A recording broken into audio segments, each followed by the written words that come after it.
Hi, we will now demonstrate how to set up the size exclusion chromatography column. So first thing you want to do is to remove the column from the racks and insert them onto the racks. And while you do this, you want to make sure to handle it carefully so that you don't disturb the beads.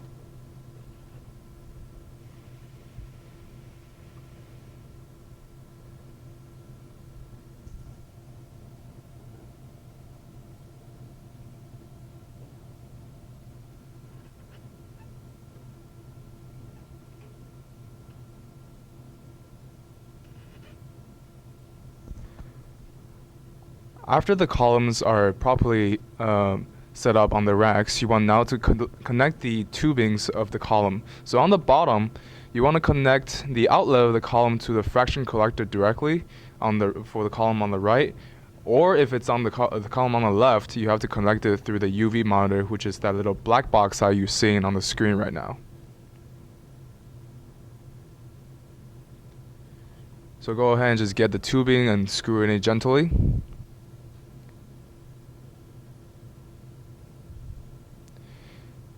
And afterwards, we're gonna, making sure that there is a waste beaker, we're gonna open up the cap on the top and also open the stopcock at the bottom so that the waste would just start slowly drip out.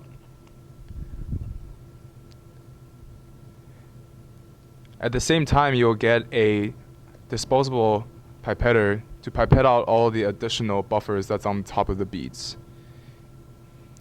So you want to remove the buffers until it's to the level of the beads, and you want to make sure to not disturb any of the beads from your pipetting.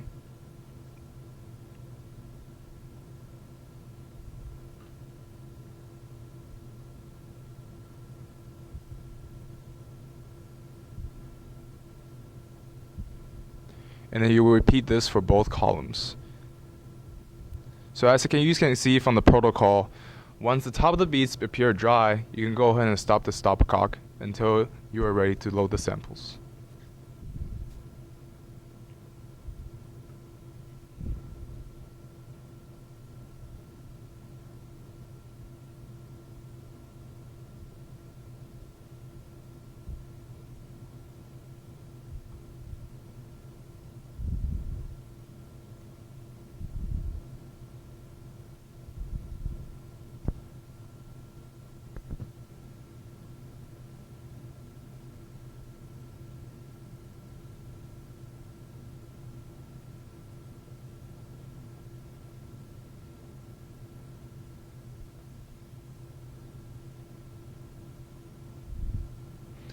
Now that you see that the buffer and the gel bed appears dry, you are now ready to load the samples. So making sure that the stopcock is open when you load the samples so that they can leak through, go ahead and load the samples onto each column.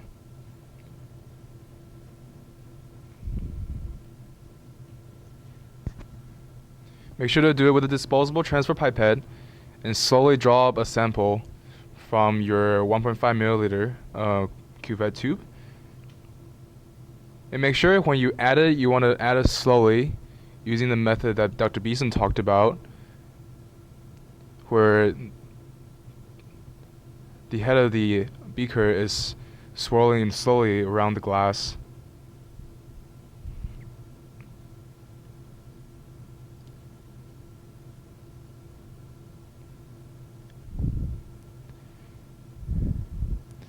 And you'll go ahead and repeat this for the other sample as well.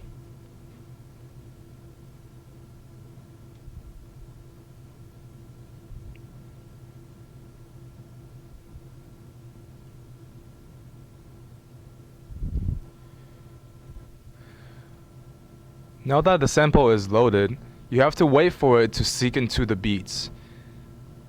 So one thing that you could do while you wait for your sample to seep into the beads is to go ahead and set up the pump and purge the lines, which we will demonstrate next.